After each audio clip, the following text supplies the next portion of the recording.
Before I left Deadwood in Dakota Territory, I saw the beginning of winter and the end of a man.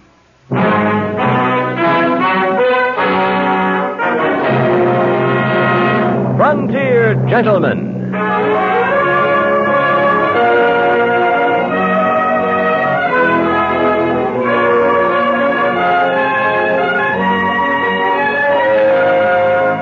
Herewith an Englishman's account of life and death in the West. As a reporter for the London Times, he writes his colorful and unusual stories. But as a man with a gun, he lives and becomes a part of the violent years in the new territories. Now, starring John Daner, this is the story of J.B. Kendall, Frontier Gentlemen.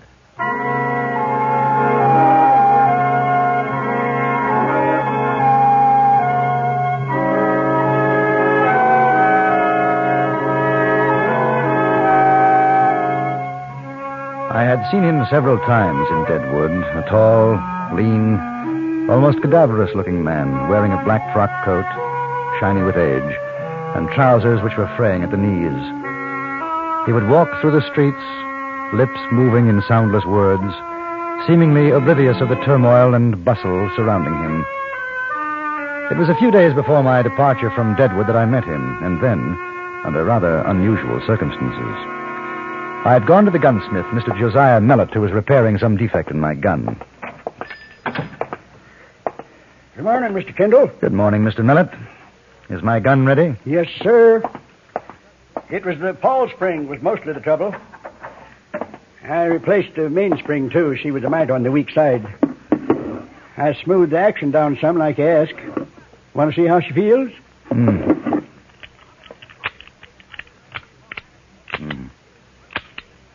Yes. Yes, very good, Mr. Mellett. Thank you. Don't see many of those double-action Frontiers. Kind of new on the market.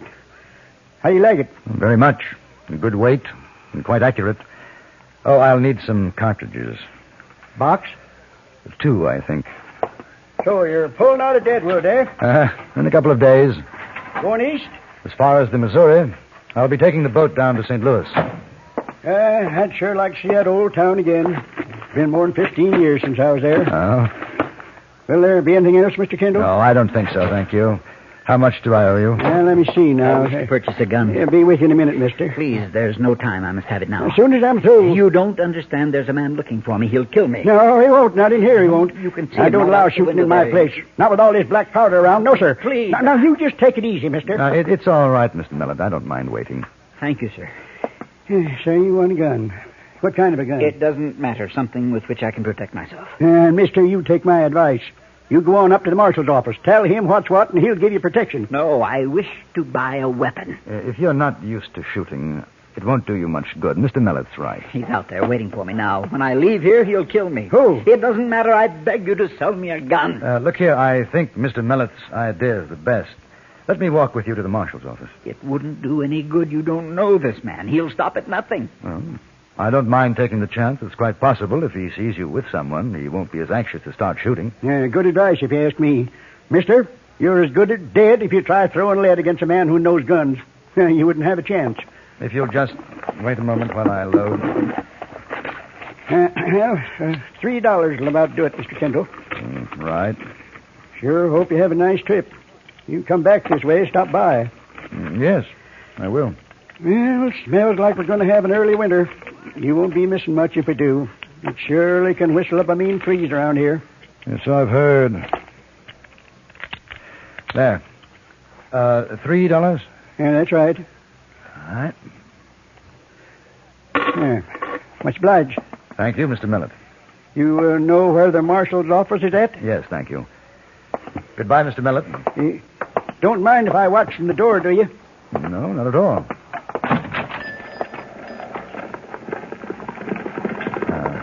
You see him? Yes. Across the street. Ah, yes. So long. Thanks again, Mr. Mellett. Do you mind my asking why he wants to kill you? It's a thing that happened some years ago, a private matter. Oh, I'm sorry, Mr. Yorby. Thomas Yorby. I'm Yorby. very grateful to you, Mr. Kendall, isn't it? Yes. The marshal can't help me. Nobody can. Sooner or later he'll do it. He'll find me, kill me. He swore he would. Slow down, Mr. Yorby. He's crossing over. Now listen to me. If he starts shooting, lie down.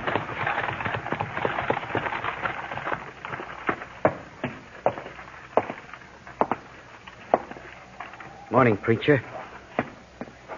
Said your prayers today? What do you want? What do you think? You mind standing to one side, mister? I've come a long way to kill this fella. He's not armed. Doesn't matter none. Get out of the way.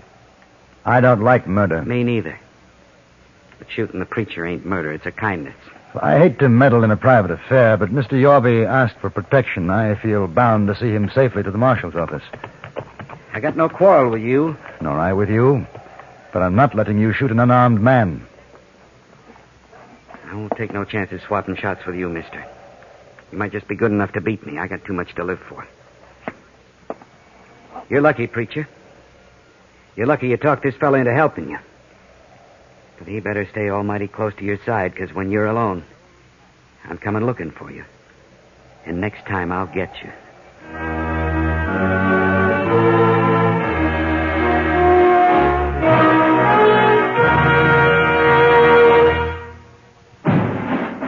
From Chrysler Corporation.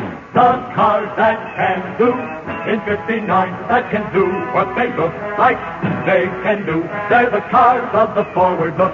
59, they can do more than other cars can do. For you, drive the cars that can do. Drive the cars that can do. Plymouth. Can do. Dodge. Can do. DeSoto. Can do. Chrysler. Can do. Imperial. Can do. The cars that can do in 59, that can do what they look like they can do. They're the cars of the forward look. 59, they can do more than other cars can do. For you. See the new Plymouth and the new Dodge at your dealers now. See the new DeSoto, Chrysler, and Imperial Friday, October 24th. The cars that can do. For you.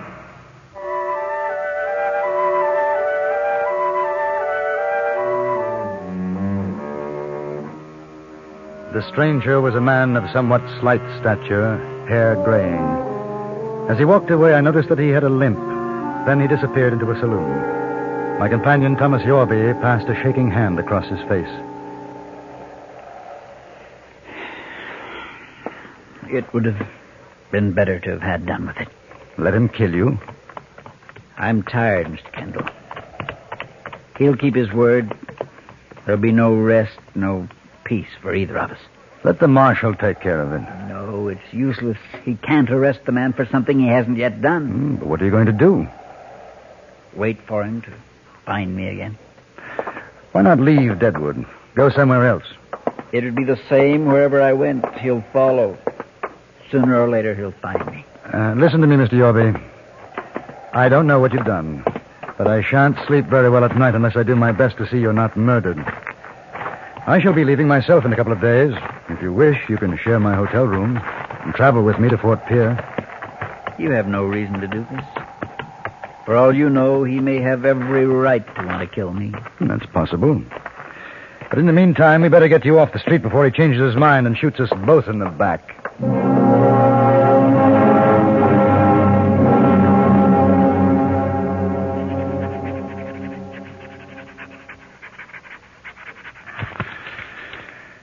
There. I envy you. Oh, I thought you were asleep. No.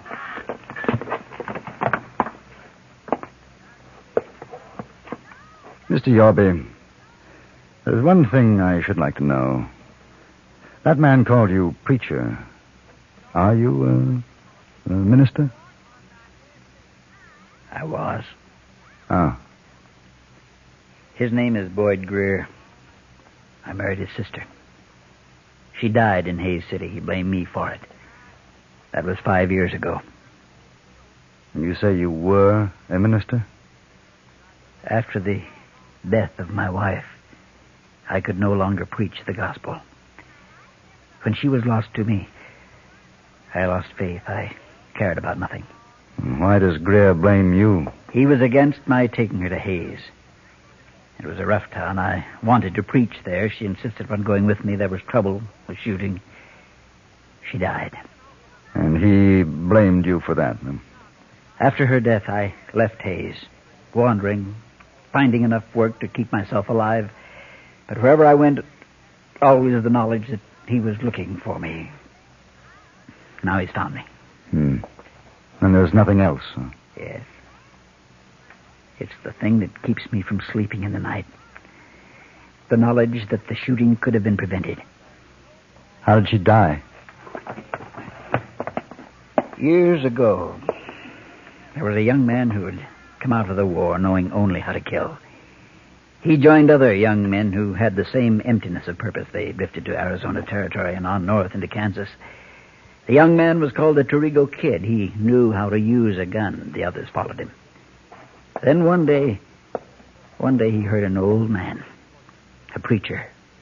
He heard the words, and he knew that his life was meaningless. He threw away the gun. He swore never to use it again. He studied with that old man, and he learned about good. He became a preacher and met a woman who loved him. You were the Torrigo Kid. In Hayes City, I was with my wife preaching in a saloon. She had a sweet voice, sang the hymns. Then somebody recognized me. There were words. It happened so quickly. A gun was put into my hand, and there was shooting. When it was finished, the man who knew me was dead, and she was dead, too. I threw down the gun and ran away. Does Greer know about the Torrigo Kid? He found out. When you came to the gunsmith shop to buy a gun, you were going to kill him? I couldn't. I knew I couldn't. That's why I let you talk me out of it. If you had a gun? He would be dead now. I'd rather die myself than that. Stay here. Where are you going? To find Greer. He won't listen to you. Why should he? I don't know, but he might. It's better if I face him myself alone and stop running. I've sinned. I used to think that turning to the Bible would cleanse me, but how could it? I have yet to complete payment for my sins. Perhaps my death will be an atonement. I don't think so. Will you stay in the room? All right, Mr. Kendall. I'll stay. I left the hotel and walked back to Main Street to where I'd seen Greer go into the saloon. I found him there, sitting at a table in a dark corner, staring moodily into a glass of whiskey. Is he hiring guns now? No. I came to talk. I have nothing to say to you. Are you drunk? No, I can't get drunk. If you kill him, will it bring back your sister? She'll rest easier. Will you? He lied. Coming into the house, that oily tongue, preaching about God, and all the time knowing what he'd been, what he was. A man can change. Not him. My sister was a nice girl. Pretty. She could have married a decent man, had kids. She could be alive today. He killed her as sure as if he shot her himself. Taking her to Hayes, throwing lead. Yes, he told me about it. Maybe he wasn't to blame. You finished what you come to say? He was going to buy a gun and shoot it out with you. He didn't. Gun-shy. No. He says he could kill you in a gunfight. I'm inclined to believe that he could. You'll never get the chance. Seems to me you're taking a lot on yourself, sitting in judgment. There isn't anybody else to do it. The law won't. The law might be more just. The law's wrong. And what does the law say about a man who kills in cold blood? It's execution. There's the difference. All right. Now I'll tell you something. I don't think you'll do it. Don't you push me too hard, mister. I might take my chances with you first. I'll make it easy for you. He's in my hotel room. I'll take you there. I won't interfere. If you think you can pull the trigger, do so. I say you won't, because you know it'll be murder, and they'll hang you for it. You lead the way, mister.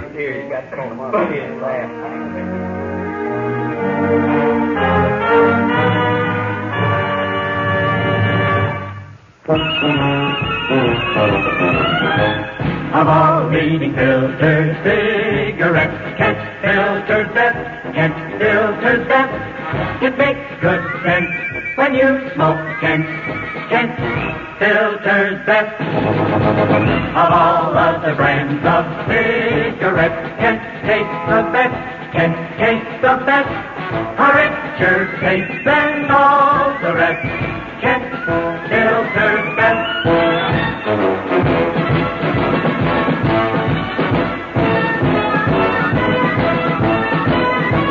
It makes good sense when you smoke Kent. Of all leading filter cigarettes, Kent filters best.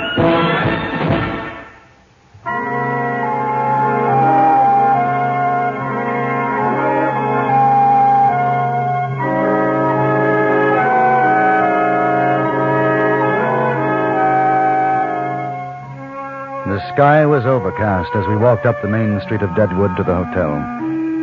There was a chill in the air, and the steep slopes on either side of the road closed in over us, oppressive, dark. After talking to Greer, seeing him, I had reasoned that in my presence he would not kill his brother-in-law, even if given the chance. It was a risk, but the risk of allowing the two men to meet alone was greater. We walked down the shadowy hallway to my room.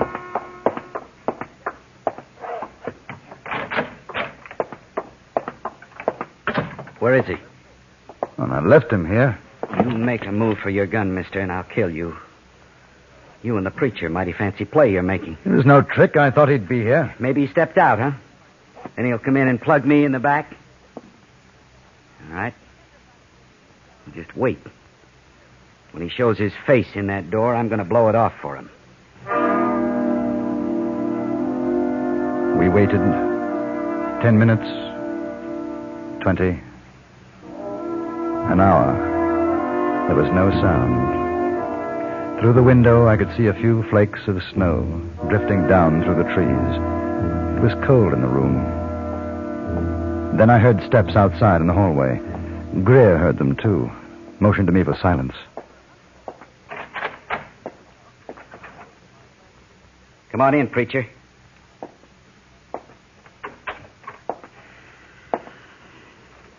Funny thing. I've been sitting here kind of savoring the time when you'd come through that door and I'd put a bullet in your head. Now you're here, I want to watch your face. I want to hear you howl before I do it. Your pal. He figured to get me in here so you and him could finish me off, huh? Shoot. Get it over with. No hurry. No hurry at all. Where you been? I went down to the stage station. But I knew I could never run far enough. So I came back. Where you wanted, preacher? If it'll give you pleasure, shoot me where it'll hurt. So you can hear me scream. It hurt when she was killed. Why shouldn't it hurt you? Don't talk anymore. Do it and let me go in peace. There won't be any peace for you. Not even when you're dead. You can't have any power over that, boy. You shut that dirty mouth of yours, you hear? I'm not afraid now. I know the wrongs I've done. I know it was my fault she died, so go on. Shoot! Shoot! Shut up! You hear me? I won't listen to that stinking greasy lip of yours like preaching to me, you hear? Just know this one thing, Boyd. I could have killed you if I'd wanted to carry a gun. I didn't. I don't have to listen anymore. Now shoot or get out. Next one I don't miss. I've had enough of this. You get back where you belong. Put away the gun or I'm going to take it from you. I'm telling you. Put it away. All this time. Wasted time. I've wanted to kill him. Couldn't think of nothing else. Listen to me, Boyd. I'll never be able to forget. I loved her.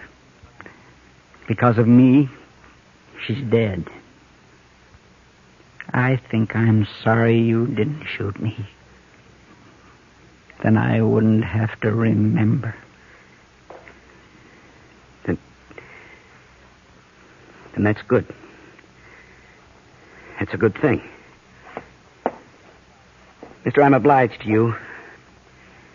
I'm much obliged.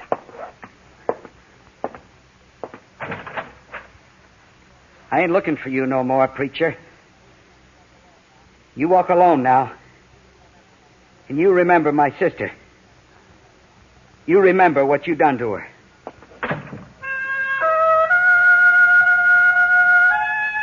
Thomas Yorby stood looking at the door for a moment.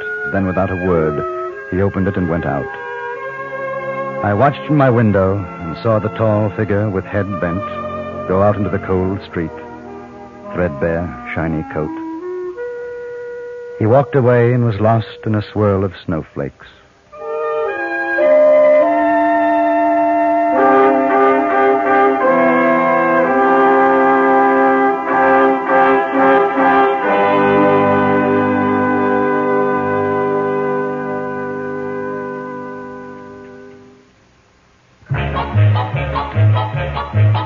If it's new, Plymouth got it. Got it. The 59 Plymouth got it if it's new. If it's new, if it's new. The 59 Plymouth is at your Plymouth dealers now. It's new, it's wonderful, and it's here. New styling to make your heart sing. Plymouth for 59 has that fine car look. New Fury models at new lower prices. New swivel seats. Swing you in when you enter, swing you out when you leave. New push-button heater, world's simplest temperature control. New Golden Commando V8, biggest engine in the low-price field. New Miramatic mirror, new automatic headlight dimmer, new sport deck, new everything. See the completely new 59 Plymouth. Drive the completely new 59 Plymouth at your Plymouth dealers now.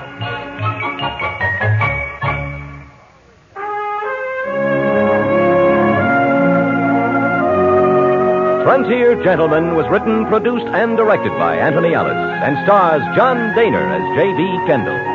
Featured in the cast were Waldo Epperson, Richard Perkins, and Ray Woods. Join us again next week for another report from the Frontier Gentleman. Bud Sewell speaking.